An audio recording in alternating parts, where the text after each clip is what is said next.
Paraplegic Millionaire was saved by the garbage collector, who had the same necklace as his deceased wife. The late autumn wind whistled through the streets of Manchester's financial district, rustling fallen leaves across the polished granite steps of Sterling Enterprises. Thomas Sterling gripped his mahogany cane tighter, its brass handle cool against his palm as he navigated the building's entrance. At 55, he cut an imposing figure despite his slight limp, tall and distinguished, with silver-streaked dark hair and keen grey eyes that had overseen countless business deals. The security guard nodded respectfully as Thomas made his way to the private lift, his measured steps echoing in the marble lobby. Inside his office on the 20th floor, floor-to-ceiling windows offered a panoramic view of the city he'd helped shape over 3 decades of strategic investments and property development. But today, the familiar sight brought little comfort. 5 years had passed since Catherine's departure, yet her absence still lingered in every corner of his life. Thomas absently touched the wedding ring he continued to wear, remembering how she'd always arranged fresh flowers in the crystal vase that now sat empty on his desk. The thought of her made his chest tighten, as it always did. "Mr. Sterling?" His assistant's voice crackled through the intercom. "Your 10 o'clock appointment with the board has been moved to 11:30. "Thank you, Margaret." He pressed the intercom button, grateful for the interruption of his melancholy thoughts. There was work to be done, after all. The Wellington project wouldn't oversee itself, and the board members were growing increasingly nervous about the rising costs. Thomas immersed himself in spreadsheets and projections until his vision began to blur. The familiar pressure behind his eyes warned of an impending migraine. He glanced at his watch, 2:15. He'd missed lunch again. Deciding some fresh air might help, Thomas gathered his coat and made his way back to the lift. The weather had turned while he'd been working. Grey clouds hung low over the city, threatening rain. As he stepped onto the pavement, the first few drops began to fall. The small cafe he favoured was just around the corner. Thomas had made it halfway there when the sensation hit him, a crushing pressure in his chest that made his next breath impossible. The world tilted sideways, his vision swimming. His cane clattered to the ground as he reached for the building wall, trying to steady himself. Through the gathering haze, he heard a woman's voice. "Sir? Sir, are you all right?" He tried to respond, but no words came. His knees buckled, and he felt himself falling. The last thing he registered was the gentle touch of hands catching him, preventing his head from striking the pavement. When awareness returned, he was lying on his side, a wadded-up jacket cushioning his head. A young woman in a neon-yellow safety vest knelt beside him, her concerned face swimming into focus. Dark curls escaped from beneath her work cap and around her neck. Thomas blinked hard, certain his mind was playing tricks on him. But no, there it was, a delicate silver pendant in the shape of a key, identical to the one Catherine had never taken off. The same intricate pattern of tiny roses along its shaft, the same peculiar triple-notched head. "The ambulance is on its way," the woman was saying, her voice carrying a slight northern accent. "Just try to stay still, sir. I'm Sarah. I work for the city cleaning service. Lucky I was emptying the bins here when you collapsed." "The pendant," Thomas managed to whisper, his voice rough. "Where did you get it?" Sarah's hand went to the necklace, her expression flickering with surprise. "This? I've had it since I was small. It was my birth mother's, or so I was told. I never knew her." She smiled sadly. "My adoptive mum let me keep it when she took me in. It's the only thing I have from my real family." Before Thomas could respond, the wail of approaching sirens filled the air. But as the paramedics loaded him into the ambulance, his eyes remained fixed on that silver pendant, and on Sarah's face, where he now noticed Catherine's high cheekbones and the same slight dimple in her left cheek when she smiled. "Wait!" he called out as they prepared to close the ambulance doors. "Please, what's your surname?" "Watson," Sarah replied. "Sarah Watson, but don't worry about me, sir. You just focus on getting better." As the ambulance pulled away, Thomas lay back on the stretcher, his mind racing. Sarah Watson. Catherine's maiden name had been Watson, and that pendant, it couldn't be coincidence. After 5 years of grief and unanswered questions about Catherine's final years, was it possible that fate had just handed him an extraordinary puzzle piece? The hospital discharged Thomas 3 days later, diagnosing a severe anxiety attack coupled with exhaustion. As he sat in the back of his chauffeur-driven car, Watching Manchester's rain-slicked streets slide past, his thoughts returned to Sarah Watson and that impossible pendant.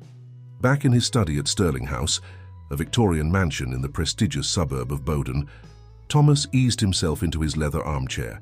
The room remained exactly as Catherine had decorated it, from the burgundy wallpaper to the antique globe in the corner. Only now did he notice how the space felt like a museum to his past life. He opened his laptop, fingers hovering over the keyboard. How many times in the years since Catherine's illness had he considered hiring private investigators? How many nights had he lain awake, wondering about the secrets she'd taken with her? The questions she'd deflected when he'd asked about her life before they met, her evasive answers about family. A soft knock interrupted his thoughts. "Evening tea, sir," Mrs. Brooks, his housekeeper of 20 years, announced as she entered with a silver tray. She'd been hovering anxiously since his return from hospital, adding extra biscuits to his tea service and finding excuses to check on him. "Thank you, Agnes." Thomas accepted the cup she offered. "Actually, I wonder if you might help me with something. Do you remember Catherine's silver pendant, the one shaped like a key?" Mrs. Brooks's hands stilled in the act of arranging the tea things. "Of course, sir. She never took it off, did she? Except—" She hesitated. "Except?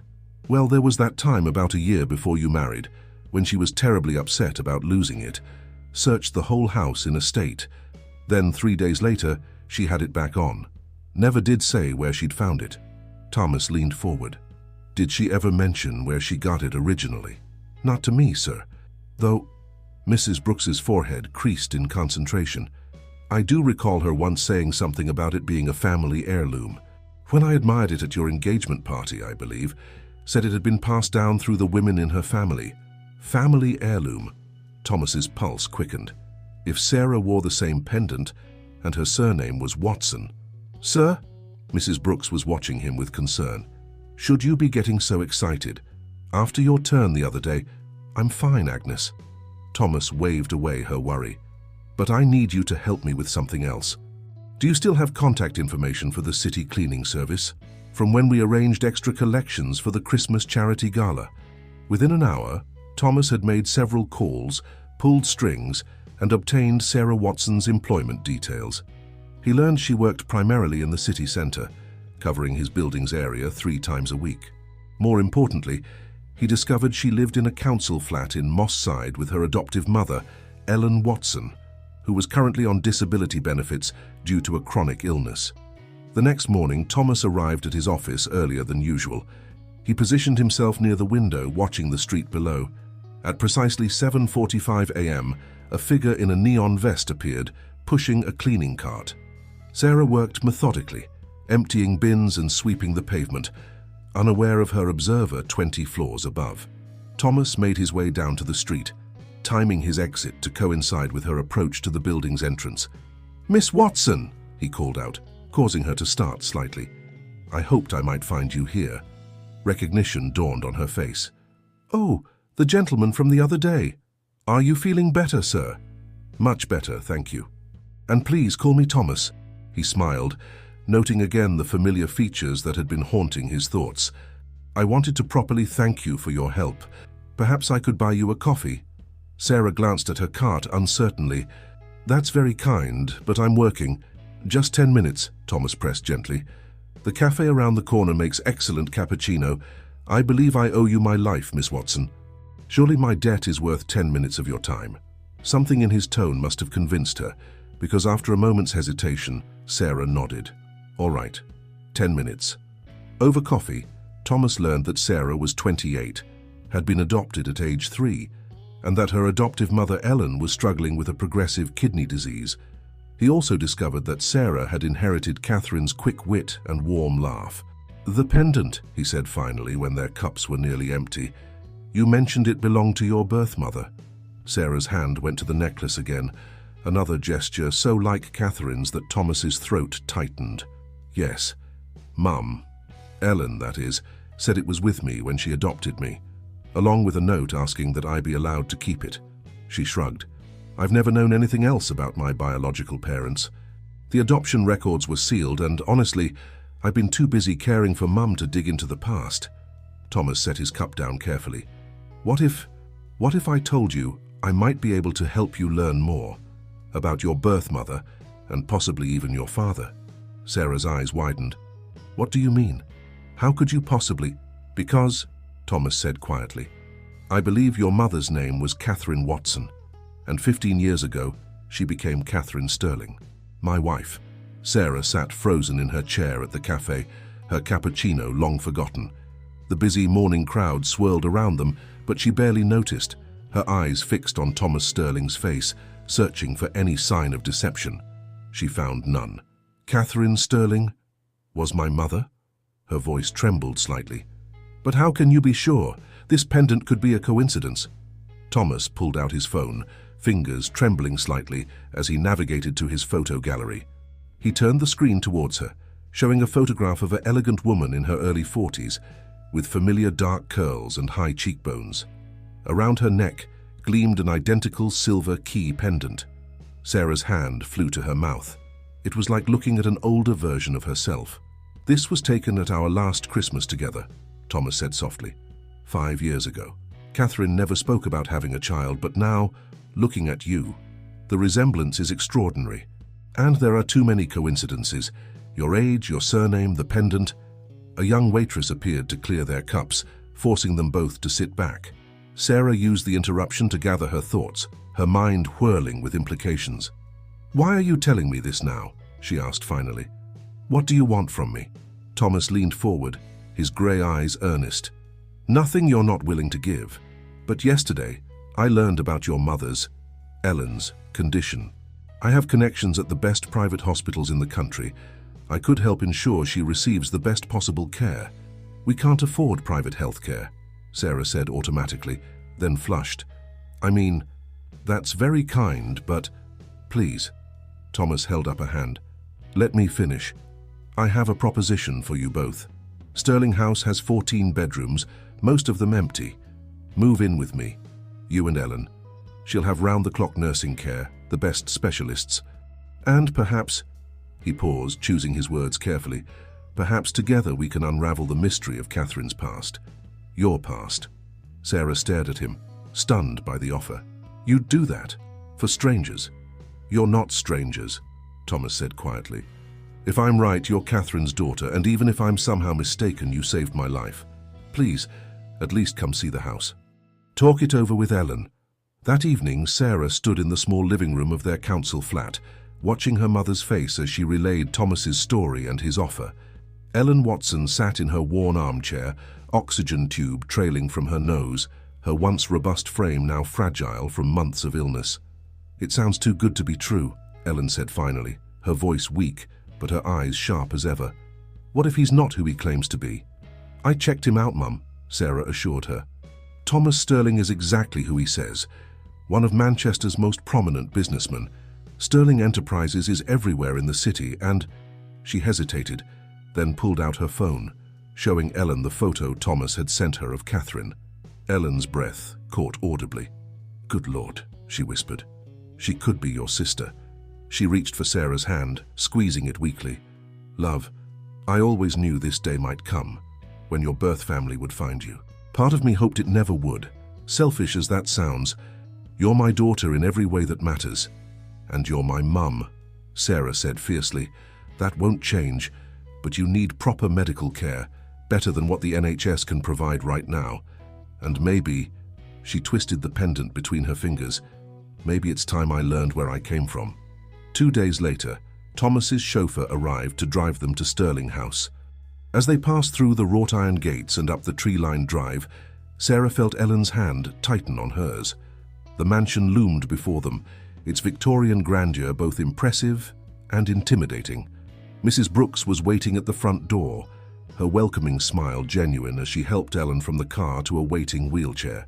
We've prepared the blue suite for you, Mrs. Watson, she explained, leading them inside. It's on the ground floor, with a private garden view. And Miss Sarah, your room connects directly to your mother's.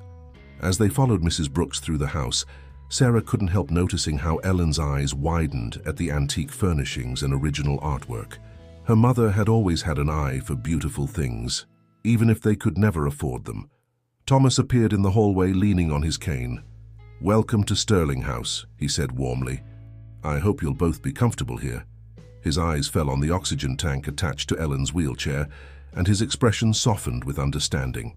"The medical equipment you requested has been installed in your suite, Mrs. Watson, and the specialist I mentioned will be here tomorrow morning if you're feeling up to it."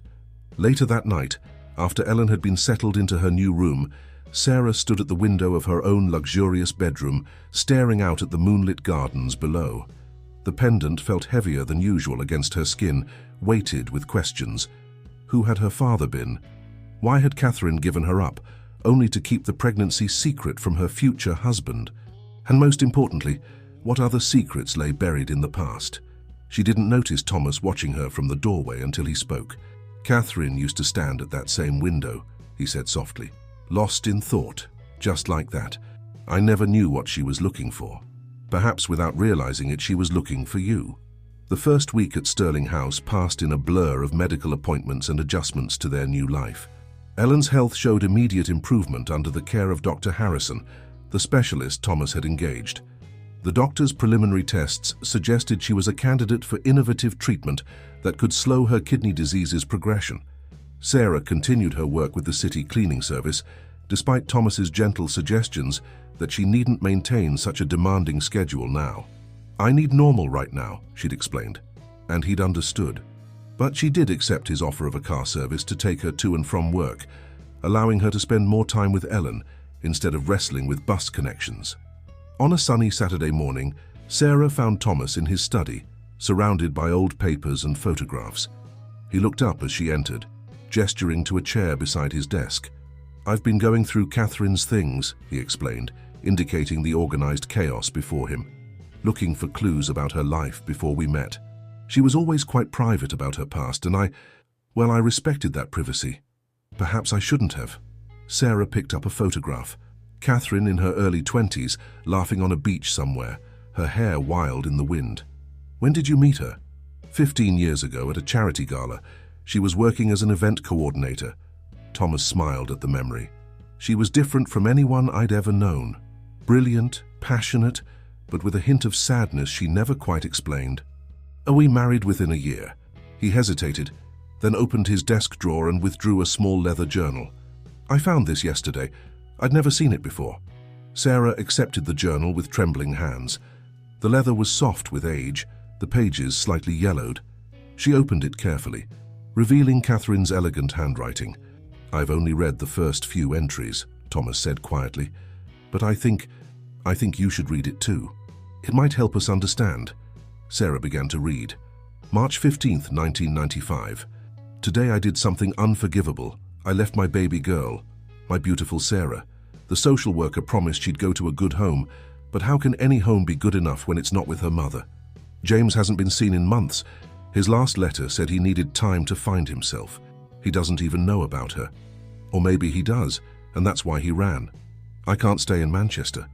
Every street reminds me of James, of what we planned, of what might have been. I have to find him, make him understand about our daughter. Mum thinks I'm mad to go looking, says he's probably halfway around the world by now, but I have to try. Sarah will have questions someday. She deserves answers. I've left her my pendant, the key to everything, though she won't know that yet. Mum understands. She'll make sure it stays with Sarah. One day when I've found James and sorted everything out, I'll come back. I'll explain everything. Until then, the key will keep her connected to her heritage, to who she really is." Sarah looked up, her vision blurring with tears. "She went looking for my father," Thomas nodded gravely. "It seems so. And a few years later she came back to Manchester, without him. That's when I met her. She never mentioned having a child or this James person." He ran a hand through his silver-streaked hair. "I thought I knew her so well, but now—" A knock at the study door interrupted them. Mrs. Brooks entered, her usual composed expression troubled. "I'm sorry to interrupt, sir, but there's a gentleman at the door. He's quite insistent about speaking with you." She glanced at Sarah. He says he knew Mrs. Sterling years ago." Thomas and Sarah exchanged glances.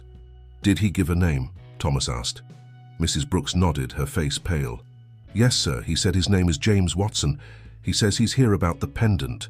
Sarah's hand flew to the key at her throat. In Catherine's journal, the last words seemed to leap off the page. The key to everything.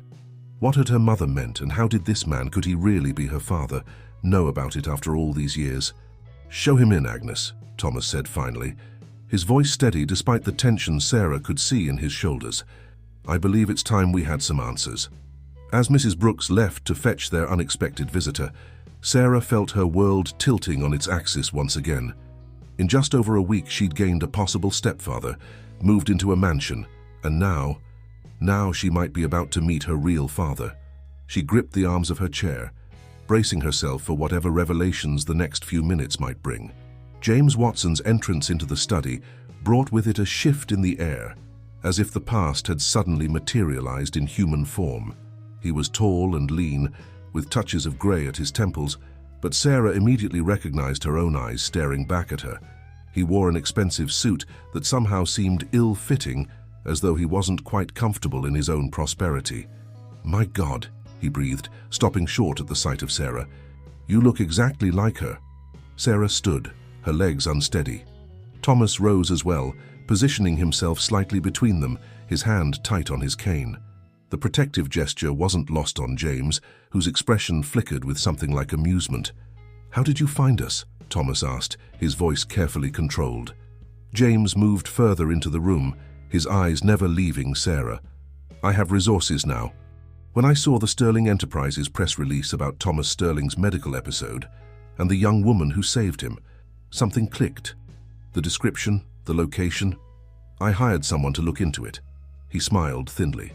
"Imagine my surprise when I discovered Sarah Watson was living at Sterling House." "Where have you been?" Sarah's voice came out, barely above a whisper. "All these years, building a life, making something of myself." James shrugged, the casual gesture at odds with the intensity of his gaze. "I wasn't ready to be a father when Catherine told me about you. I panicked, ran off to Australia, made my fortune in mining investments. I thought—" He paused, seeming to choose his words carefully. "I thought I could come back when I had something to offer." "Something to offer." Sarah's voice rose slightly. "I didn't need your money. I needed a father." "And now you have Thomas Sterling playing that role instead?" James's tone carried a sharp edge. "How convenient. Though I wonder if he'd be so generous without that pendant around your neck." Thomas stepped forward. "What exactly are you implying?" "Only that Catherine's family jewelry isn't quite as simple as it appears." James reached into his jacket pocket and withdrew a yellowed envelope. "I received this last week. It was held by a solicitor, with instructions to forward it to me upon certain conditions being met. One of those conditions, apparently, was Sarah coming into possession of Sterling House." Sarah's hand went to her pendant. "What does my necklace have to do with anything?" "That key you're wearing." James smiled without warmth. "It's not just decorative.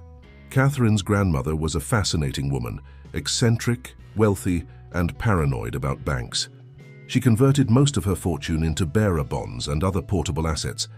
Before she passed, she stored everything in a private vault.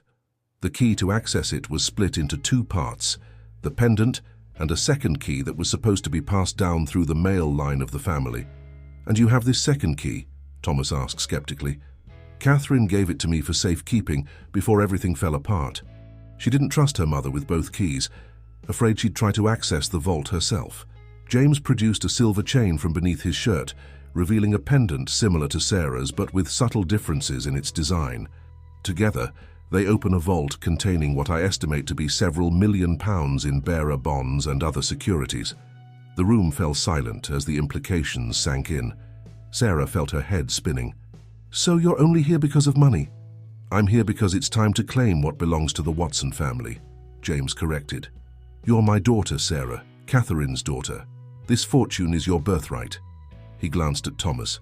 "Though I suspect your new benefactor here might have other ideas about that." Thomas's knuckles were white on his cane.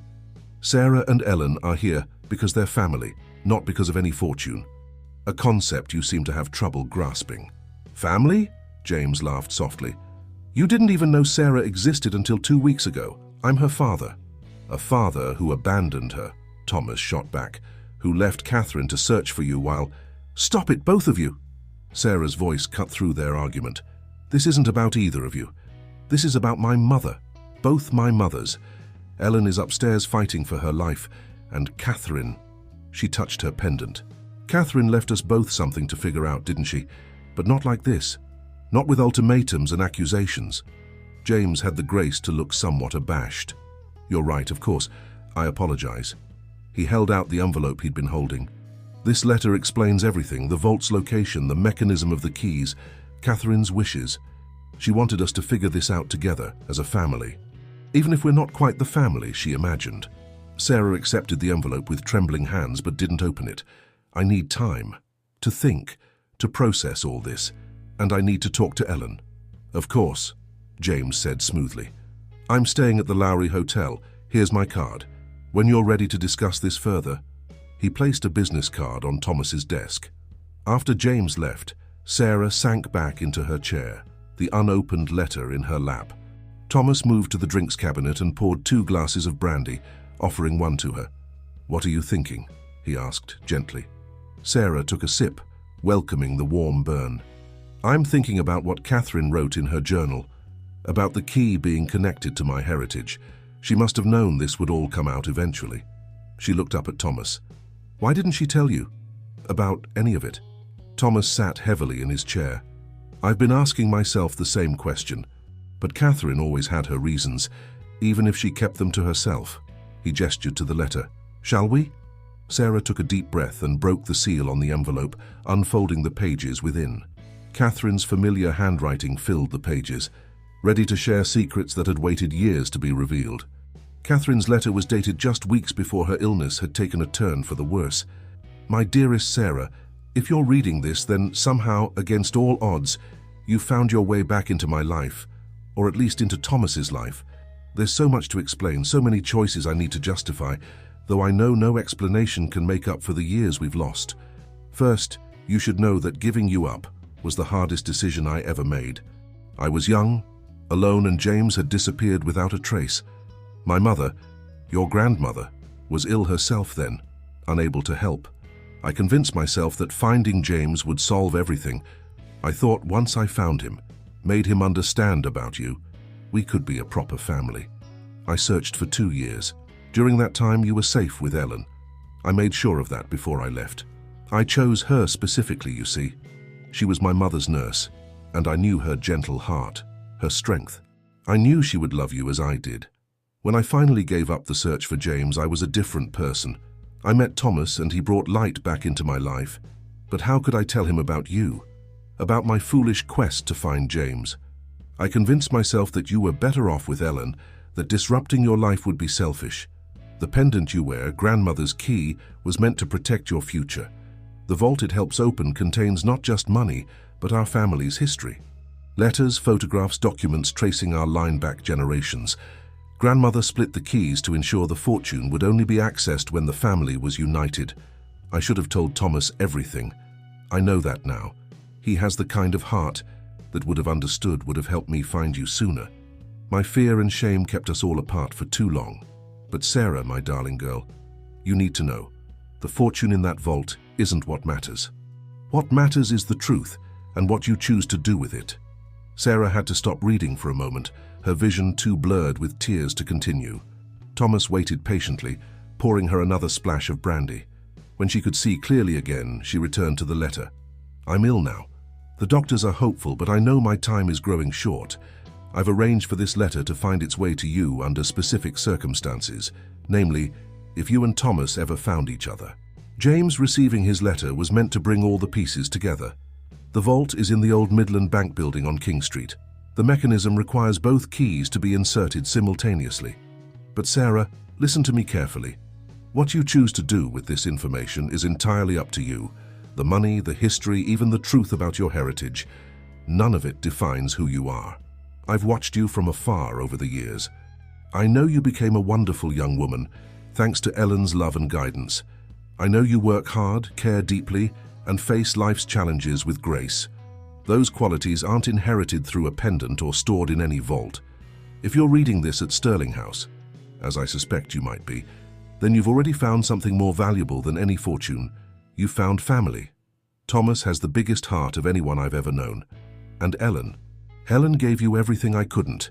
As for James, I hope he's changed. I hope the years have given him wisdom to match his ambitions. But remember, you don't owe him anything. Not your trust, not your love, and certainly not your share of any inheritance. The choice of what to do next is yours, my darling daughter. Know that whatever you decide, you have my love and my profound gratitude for being the beautiful soul you've become. All my love, Catherine. Sarah carefully folded the letter and looked up at Thomas, who had tears in his own eyes. She knew, he said softly. Somehow she knew we'd find each other. But what do I do about James? About the vault? Sarah stood and walked to the window, watching the garden where Ellen's nurses were helping her enjoy the afternoon sun. Ellen needs expensive medical treatments. That money could help ensure she gets the best care possible.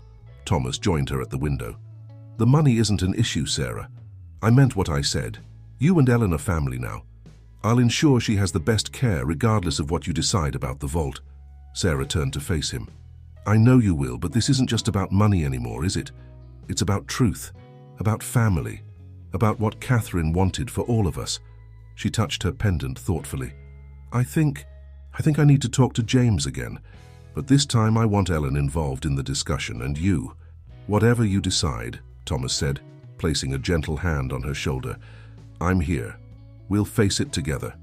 As if in response to their conversation, they heard Ellen's laugh floating up from the garden below, a sound that had become stronger and more frequent since their move to Sterling House. Sarah smiled, remembering Catherine's words about finding something more valuable than fortune. She had found family in all its complicated, unexpected forms. Now she just had to figure out how to honor both her mother's legacies while forging her own path forward. The Lowry Hotel's private dining room offered the discretion they needed for such a delicate family meeting. Ellen sat in her wheelchair at the head of the table, looking stronger than she had in weeks, though her oxygen tank remained close at hand. Thomas stood by the window, his cane resting against a nearby chair, while Sarah paced nervously near the door. When James arrived, the tension in the room became almost palpable. He paused in the doorway, his confident demeanor faltering slightly at the sight of the assembled group. Ellen, he said softly, recognition flickering across his face. I didn't expect... You look well. Considering I'm dying? Ellen's voice was steady, her chin lifted. Yes, I suppose I do. Please sit down, James. We have much to discuss. Sarah watched as her biological father took his seat, noting how his expensive suit and carefully groomed appearance contrasted with the nervous way he adjusted his tie. This was the man who had helped create her, whose absence had shaped so much of her life. I've read Catherine's letter, Sarah began, taking her own seat between Ellen and Thomas. And I have questions. James nodded. I expected you would. Why now? The words burst from Sarah with unexpected force. You've had years to find me. Catherine's letter wasn't the only way. James's fingers drummed briefly on the table before he stilled them. I told myself I needed to be successful first, to have something worthy to offer you. The truth is, I was a coward. Every year that passed made it harder to face what I'd done. And the vault, Thomas asked. When did you learn about that? I've always known about it. Catherine's grandmother told me herself, showed me the key's significance before... James paused. Before I left. It wasn't why I left, despite what you might think. I was young, scared of responsibility. The money didn't seem real then. Ellen's quiet voice cut through the tension. I remember when Catherine came to me about Sarah. She was so young, so desperate to do the right thing. She chose me because I had been caring for her mother, had known their family for years. She looked directly at James. She never told me who the father was, but she said he had a good heart, despite his fears. She believed you'd come back when you were ready. James flinched at her words. Catherine always saw the best in people, even when they didn't deserve it. She left us a legacy, Sarah said, touching her pendant. Not just money, but a chance to heal old wounds, to become the family she hoped we could be. She took a deep breath. But first, I need to know everything. No more secrets. Over the next hour, James filled in the gaps of the past. He spoke of meeting Catherine at university, their whirlwind romance, his panic when she told him about the pregnancy. He described his years in Australia, building his business empire while trying to forget what he'd left behind. His voice cracked when he talked about learning of Catherine's illness too late, returning to England only after she had gone. The solicitor's letter arrived last month, he concluded. Seeing your name, learning you'd found your way to Sterling House, it felt like Catherine reaching out from beyond, giving us one last chance to make things right. And the vault? Thomas pressed. What exactly does it contain? James reached into his briefcase and withdrew a thick folder. According to the documentation I've found, there are bearer bonds worth several £1,000,000 at today's values, family jewels, documents dating back generations. Catherine's grandmother was obsessed with preserving the family's legacy, both financial and historical. Ellen leaned forward slightly. And what do you expect from Sarah now, after all these years? James hesitated, looking at his daughter. I want a chance to know you, Sarah, to try to make amends. The vault? The inheritance, that's your birthright, but it's not why I'm here, not anymore. Sarah stood abruptly, walking to the window. The Manchester skyline stretched before her, the city where so much of her family's history had unfolded. When she turned back, her expression was determined. I want to open the vault, she said firmly. Not for the money, but because Catherine wanted us to face our past together.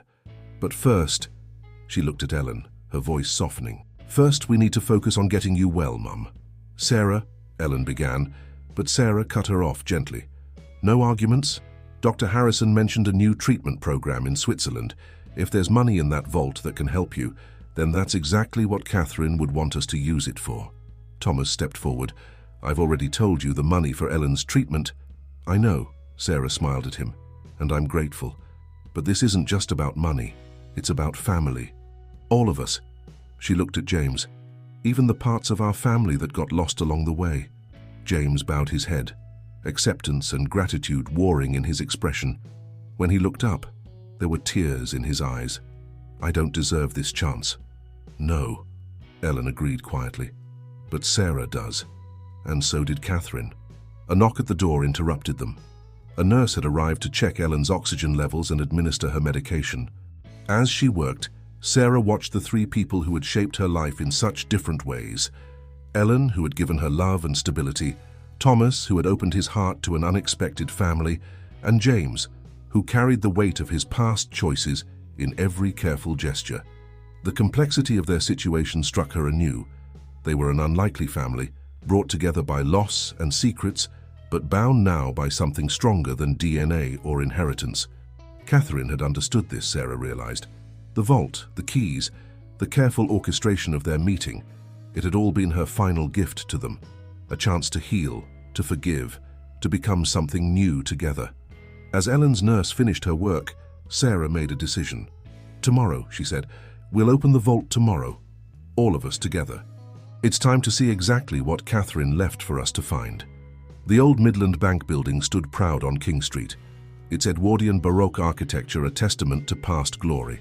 Sarah stood on the steps the next morning, her pendant heavy against her skin as she waited for the others to arrive. Thomas had insisted on driving Ellen himself, while James was coming directly from his hotel. The bank's current owners had been notified of their visit, and a distinguished-looking manager named Harrison greeted them in the marble-floored lobby. Mrs. Sterling's vault hasn't been accessed in over 30 years, he explained as he led them to the basement level. But everything has been maintained exactly as specified in the original agreement. The vault area was climate-controlled, the air noticeably cooler. Their footsteps echoed off stone walls as they followed Harrison through a series of security doors. Ellen's wheelchair moved smoothly over the polished floors, her nurse hovering attentively nearby. Here we are?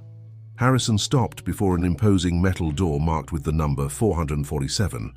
This is quite an unusual setup, he noted, indicating two separate keyholes positioned at angles to each other. I've never seen another vault quite like it. Sarah and James exchanged glances before stepping forward, their respective pendants in hand. The keys slid into place with satisfying clicks. Harrison instructed them to turn the keys simultaneously, and with a deep mechanical groan, the vault door began to swing open. The interior was larger than Sarah had expected, lined with shelves and deposit boxes. A large wooden chest sat prominently in the center of the space. The air that drifted out carried the scent of old paper and leather. I'll give you privacy, Harrison said tactfully. Take as long as you need. Just ring the bell by the door when you're finished." Once he'd gone, they stood in silence for a moment, absorbing the weight of the moment. Then Ellen spoke softly. "Sarah, love, you should be the first to look." Sarah approached the chest with trembling hands. The lid was heavy but opened smoothly on well-oiled hinges. Inside, she found several leather-bound folders, jewelry boxes, and a sealed envelope addressed simply, "For when you're all together." "May I?" Thomas asked gently. When Sarah nodded, he opened the envelope and began to read Catherine's final message aloud. "My dear ones, if you're reading this, then my hope has been realized. You've found each other, and more importantly, you've chosen to face this moment together. The contents of this vault represent not just material wealth, but the story of our family, with all its triumphs and mistakes. The bearer bonds and securities are in the black folder. They're to be divided equally between Sarah and James, though I suspect by now you've realized that money is the least important inheritance I could leave you. The blue folder contains our family history, photographs, letters, and documents dating back generations. Sarah, this is your heritage, the story of where you came from, but remember, it's not the whole story. Ellen has given you another heritage just as precious, one of unconditional love and sacrifice. The jewelry boxes contain pieces from both sides of our family. Some are valuable, others simply sentimental. Share them, choose what speaks to you. Let them serve as reminders of the connections that bind us, even across time and distance. Thomas, my beloved husband, I know you're wondering why I never told you about Sarah, about any of this. The truth is both simple and complicated. I was afraid of disrupting lives, afraid of facing my past mistakes, afraid of losing your love. I should have trusted your heart more. Thank you for showing Sarah the love I always knew you were capable of giving. James, I forgave you long ago for leaving. I hope by now you've forgiven yourself. Be the father Sarah deserves, even if it's later than we all would have wished. Ellen, my dear friend, you've been more than I ever could have hoped for Sarah. The strength of your love has created a foundation that allows for this moment of healing. Thank you for sharing your heart so completely with my daughter. And Sarah, my darling girl, you are the bridge between all these lives, these stories. The love that surrounds you now, from Ellen, from Thomas, and yes, from James, is your true inheritance. The money and jewels are simply tools to help you build whatever future you choose. Use these resources wisely. Use them to heal, to grow, to create something new from the pieces of the past. Most of all, use them to keep building this remarkable family you've all become.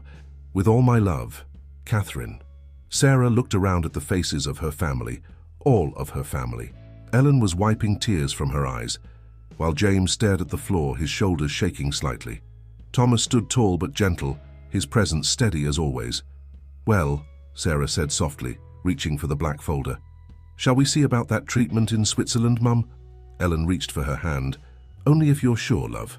"Catherine's right," Sarah smiled through her tears. "This isn't just about money. It's about using what she left us to build something new, starting with getting you well." As they began to explore the vault's contents together, Sarah felt the weight of the pendant against her skin, no longer a burden of mystery, but a reminder of the complex, beautiful ways love could bind a family together. Catherine had given them one final gift, not just the contents of the vault, but the journey that had brought them here, to this moment of healing and new beginnings. The Swiss Alps provided a stunning backdrop to the private medical facility where Ellen had begun her treatment. From her hospital room window, she could see snow-capped peaks piercing through morning mist, the view alone seeming to have therapeutic properties. 2 months had passed since they'd opened the vault.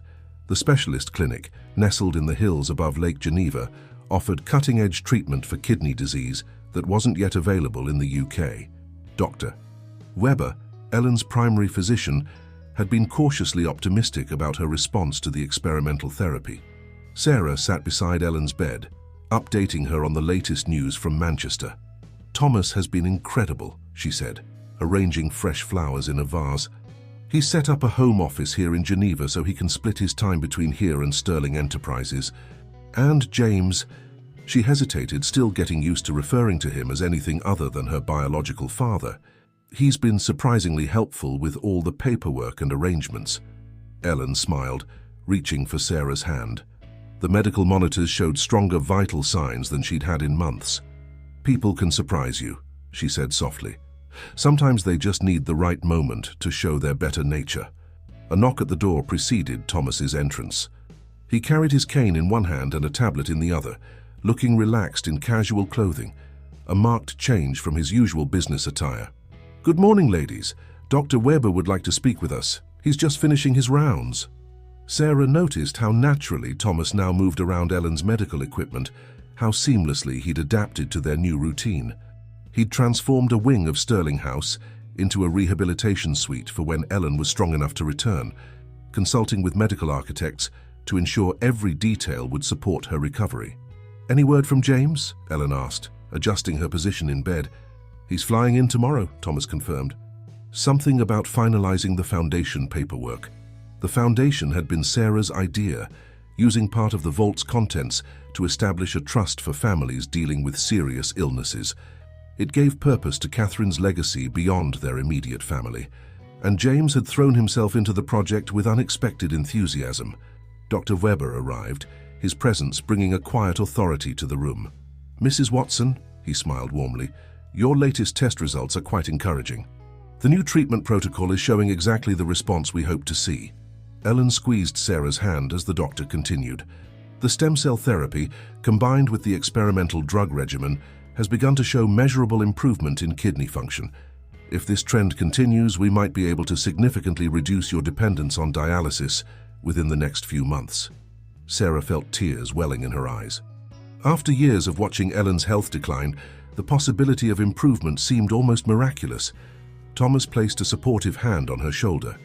"There's more," Dr. Weber added, consulting his charts. "Given your response to the treatment, I believe we can begin planning for your return to Manchester." "Not immediately," he cautioned, seeing their excited reactions, "but perhaps within the next 6 to 8 weeks. We'll need to coordinate with specialists there, of course, and ensure all the proper support systems are in place." "They will be," Thomas assured him. "We've already begun the preparations at Sterling House." After the doctor left, Ellen turned to Sarah with shining eyes. "Home," she said softly. "I never thought—" "Don't you dare cry," Sarah warned, wiping her own eyes. "If you start, I'll start, and then Thomas will pretend he's not crying, and we'll all be a mess when James arrives tomorrow." Thomas chuckled, but his voice was thick with emotion. "Speaking of James, he's had some news of his own. Sarah, he wanted to tell you himself, but he's decided to relocate permanently to Manchester. He's opening a UK office for his company." Sarah absorbed this information, surprised by the complex emotions it stirred. James had been different these past months, more present, more genuine. He'd spent hours with her in the hospital garden, sharing stories about Catherine in university, filling in the gaps of her family history. He wasn't trying to replace Ellen or compete with Thomas. Instead, he seemed content to find his own place in their unusual family dynamic. "Catherine would be pleased," Ellen said quietly. "Not just about James, but about all of this. The treatment, the foundation, the way everyone has come together." Sarah touched her pendant, now more a comfort than a burden. "I found something else in the vault documents," she said. "A letter Catherine wrote to her grandmother years ago. She said that true wealth isn't in bonds or jewels, but in the connections we build with others. She wrote that even when families break, they can be rebuilt stronger at the broken places." Thomas moved to the window, gazing out at the Alps. She was right, though I doubt even she could have imagined how her words would bring us all together like this. "Oh, I think she knew exactly what she was doing," Ellen smiled. "That woman never did anything without a purpose." As if to emphasize her words, the sun broke through the morning mist, illuminating the snow-capped peaks with golden light. Sarah watched the play of light and shadow across the mountains, thinking about how far they'd all come since that day she'd found Thomas collapsed on the Manchester street. Life rarely gave you the family you expected, she reflected. Sometimes it gave you something far more complex and beautiful instead. The return to Sterling House felt like a homecoming in more ways than one. 6 weeks after Dr. Weber's encouraging news, Ellen was strong enough to travel, and the Manchester autumn welcomed them with unexpectedly gentle weather. The rehabilitation wing Thomas had created was a marvel of medical technology and comfort. Large windows overlooked the gardens, now ablaze with fall colors. The medical equipment was discreetly integrated into what looked more like a luxury hotel suite than a hospital room. Even Dr. Harrison, Ellen's UK specialist, had been impressed during his initial inspection. "This is better equipped than some private hospitals," he'd commented, reviewing the monitoring systems and emergency protocols.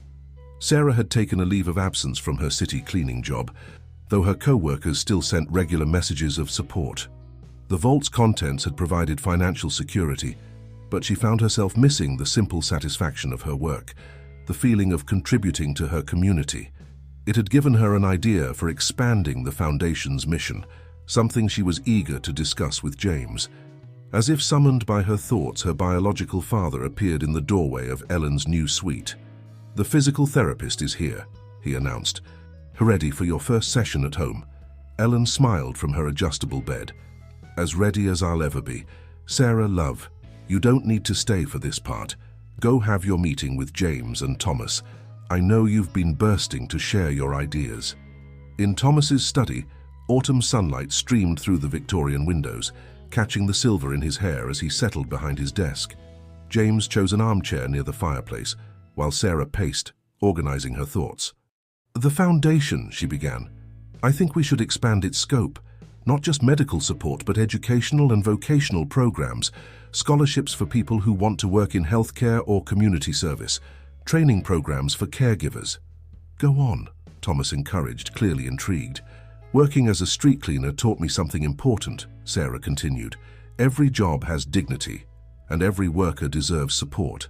What if we could help people who need to balance caregiving with work, provide training, flexible employment opportunities, maybe even partner with companies for job placements?" James leaned forward. "It's ambitious," he said thoughtfully. "But with the combined resources of Sterling Enterprises and Watson International, we could make it work," Thomas finished. "Catherine would have loved this idea, Sarah. Using the family fortune to lift others up, create opportunities." "There's something else," Sarah added, her voice softening. "I want to name it after both my mothers, the Catherine and Ellen Foundation for Family Support." The emotion in the room was palpable. James cleared his throat. "It's perfect," he said simply. A knock at the door interrupted them. Mrs. Brooks entered, her face alight with excitement. "Sorry to interrupt, but you'll want to see this. Helen's just taken her first steps with the physical therapist." They hurried to the rehabilitation wing, finding Ellen standing between parallel bars, her face flushed with effort but triumphant. The physical therapist stood nearby, spotting her movements, while monitors displayed steady vital signs. "Look at you," Sarah rushed forward, then stopped herself, not wanting to break Ellen's concentration. "I'm not running any marathons yet," Ellen said with a breathless laugh, "but it's a start." "It's more than a start," the therapist assured them. "Mrs. Watson's strength is improving faster than we anticipated. The Swiss treatment protocol combined with her determination and her family's support," Ellen added firmly. James stepped forward. "Ellen, I've been wanting to thank you for everything you've done for Sarah, for the way you've welcomed me despite my past mistakes. I know I can never make up for the years I missed, but—" "James Watson, are you getting sentimental in your old age?" Ellen's eyes twinkled. "Help me back to my chair, and we'll call it even. For now." As James carefully supported Ellen's return to her wheelchair, Sarah felt Thomas's presence beside her. "You know," he said quietly, "Catherine once told me that everything happens for a reason, even if we can't see it at the time. I didn't always believe her, but now we're living proof," Sarah finished. She touched her pendant, no longer a mystery to be solved, but a reminder of the journey that had brought them all together, though I doubt even Catherine could have planned all this. "Don't be too sure," Ellen called from her wheelchair, overhearing them. "That woman was clever enough to orchestrate anything." They laughed together, the sound echoing through the high-ceilinged room. Outside, the autumn sun painted the gardens in gold and crimson, nature's own celebration of renewal and change. Sarah looked around at her unlikely family, Ellen, growing stronger every day, Thomas, who'd opened his heart and home so completely, James, working to redeem his past through present actions. Each of them had been transformed by Catherine's final gift, not the vault's contents, but the chance to become something new together. "So," Ellen said brightly, "who's going to tell me more about this foundation you've been plotting? And don't try to pretend it's a surprise. These walls aren't as thick as you think." As they gathered around Ellen to share their plans, Sarah felt a deep sense of rightness settle over her. This was what Catherine had wanted all along, not just the reunion of her past with her present, but the creation of something meaningful from all their broken pieces. The autumn light caught her pendant, sending prisms dancing across the walls. Not just a key to a vault, Sarah reflected, but a key to something far more precious. The truth that family could be both born and chosen, and love could heal even the deepest wounds. Spring arrived in Manchester with unusual warmth, bringing new life to the gardens of Sterling House. Helen sat in her favourite spot on the newly installed terrace, surrounded by blooming flowers and the gentle sound of the fountain Thomas had commissioned for her rehabilitation exercises. A year had passed since they'd first opened Catherine's vault. The changes in that time seemed almost miraculous. Ellen's latest medical reports showed kidney function at 70% of normal, an outcome that had exceeded even Dr. Weber's optimistic predictions. She still needed regular monitoring and medication, but dialysis was now a memory. "The latest application numbers are in," Sarah announced, joining her mother on the terrace with a tablet in hand. The Catherine and Ellen Foundation had launched its first programs 3 months ago, and the response had been overwhelming. Over 200 candidates for the caregiver training program and nearly 300 for the education grants. Ellen beamed with pride. "And the partnership with Sterling Enterprises. Thomas has committed to hiring at least 30% of our program graduates," Sarah confirmed. "James's company has made a similar pledge for their new Manchester office." The mention of James brought a thoughtful expression to Ellen's face. "He's changed so much this past year. The way he worked with Thomas to set up the foundation's infrastructure, his dedication to making things right." "He's trying," Sarah agreed softly. "Not to replace you or change the past, but to add something positive to our future." She squeezed Ellen's hand. "You made that possible, you know. Your grace in accepting him helped us all find our way forward." The sound of wheels on gravel announced another arrival. Mrs. Brooks appeared, pushing a tea cart laden with scones and finger sandwiches. "The gentleman will be joining you shortly," she announced. "They're just finishing up the video call with the Swiss medical team." The foundation had expanded the Swiss treatment program's reach, establishing a partnership to bring the innovative therapy to selected UK hospitals. Ellen would soon begin training as a patient advocate, using her experience to help other families navigate similar challenges. Thomas and James arrived together, deep in conversation about the foundation's latest initiative. They made an unlikely pair, the distinguished property developer with his cane and perfect posture, and the tanned international businessman with his casual confidence. Yet they developed a genuine friendship, bonded by their shared commitment to honoring Catherine's legacy. "Ellen, excellent news," Thomas announced as he took his seat. "The rehabilitation wing plans have been approved. Construction begins next month." The foundation was converting a wing of Sterling House into a residential rehabilitation center, offering temporary accommodation for families participating in their programs. Ellen had been instrumental in the design, ensuring every detail would support both physical recovery and emotional well-being. "Sarah," James added, "the Education Committee has reviewed your proposal for the Community Service Scholarship. They're enthusiastically in favor. They particularly liked the inclusion of environmental and city maintenance services." Sarah smiled, remembering her days as a street cleaner. She still visited her old colleagues occasionally, and their insights had helped shape many of the Foundation's practical support services. "I've been thinking," Ellen said, accepting a cup of tea from Mrs. Brooks, "about Catherine's letter from the vault, the one about families being rebuilt stronger at the broken places. Looking at us now, at everything we've created together, she was right, wasn't she?" Thomas nodded thoughtfully. She had a way of seeing possibilities where others saw only problems, rather like someone else I know. He smiled warmly at Sarah. "The Foundation's first-year celebration is next week," James reminded them. "The Lord Mayor has confirmed his attendance, and Dr. Weber is flying in from Switzerland, along with 20 of our first program graduates," Sarah added proudly. "Ready to start their new jobs or education programs." Ellen reached for Sarah's hand, then Thomas's, forming a chain around the table. James completed the circle without hesitation, his hand joining theirs. The spring sunshine caught Sarah's pendant, still worn daily, but now a symbol of connection rather than mystery. "To Catherine," Ellen said softly. who knew that sometimes the longest journeys lead us right where we need to be. To family, Thomas added, in all its wonderful, unexpected forms. To new beginnings, James contributed, his voice thick with emotion.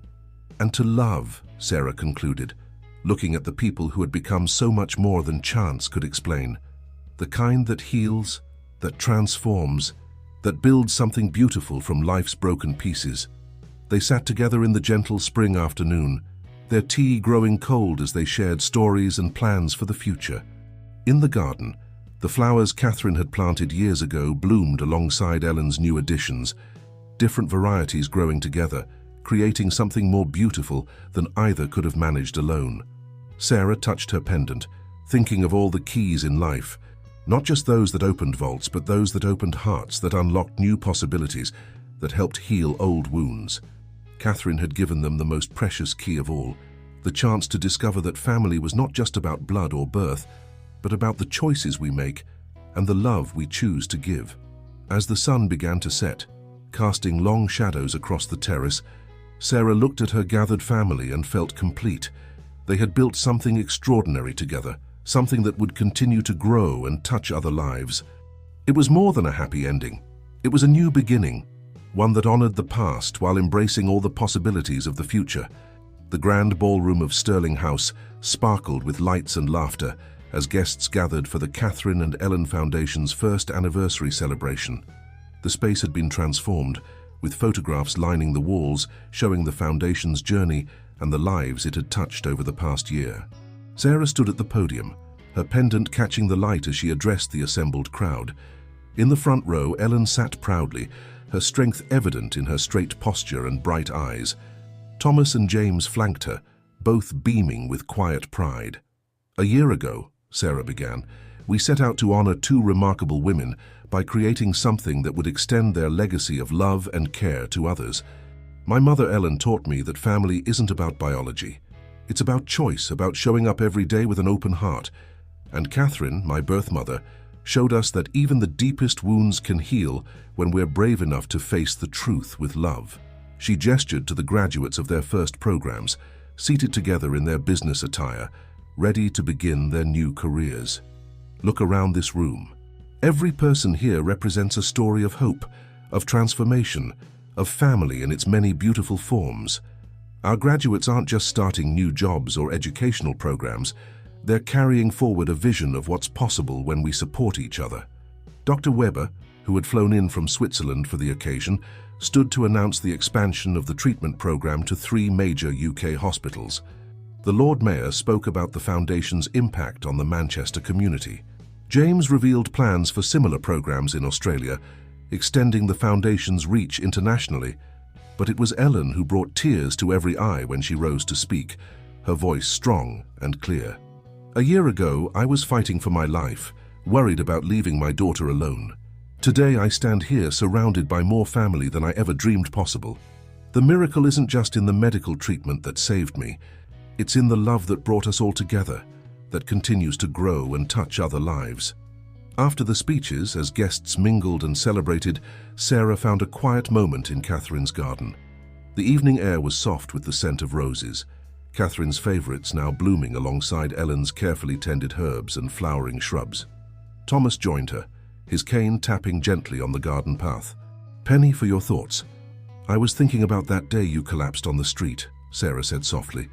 "How strange and wonderful it is that a moment of crisis could lead to all of this." "Catherine would say it wasn't strange at all," Thomas smiled. "Just the universe putting things right in its own time." They were joined by James, who had loosened his tie after his speech about the Foundation's international expansion. "Ellen's holding court in there," he reported with a grin. "The graduates are hanging on her every word about patient advocacy." "She's found her calling," Sarah agreed. "We all have in a way." The garden path crunched with approaching footsteps as Ellen joined them, her wheelchair no longer needed, except on her most tired days. "What are you three plotting out here? The party's inside." "Just taking a moment to appreciate everything," Sarah explained, helping Ellen to a garden bench. "A year ago, we were strangers trying to understand how we fit together. Now we're family," Ellen finished simply, "in all the ways that matter." Thomas raised his glass in a quiet toast. To Catherine, who somehow knew we'd find our way here. To Ellen, James added, who showed us all what unconditional love looks like.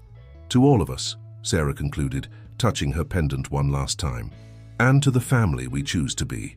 They sat together in Catherine's garden, surrounded by the legacy of two remarkable mothers and the love that had transformed them all. Above them, stars began to appear in the darkening sky, while inside the ballroom, the celebration continued, a testament to the power of healing, of forgiveness, and of the extraordinary families we create along the way. In the end, Sarah reflected, it wasn't about the vault or its contents at all. The true treasure had been in the journey itself, in the broken pieces made whole, in the love that had guided them home to each other. Catherine's final gift hadn't been the inheritance or even the truth about the past. It had been the chance to build something beautiful together, something that would continue to grow and touch lives long into the future. As they made their way back to the celebration, Sarah saw their story reflected in the faces of the Foundation's graduates and their families, each one carrying forward the legacy of love that had brought them all together. It was more than they could have ever imagined that day in the vault, more than any inheritance could buy. It was quite simply the miracle of family, not just the one we're born into, but the one we build together, choice by choice, day by day, love by love.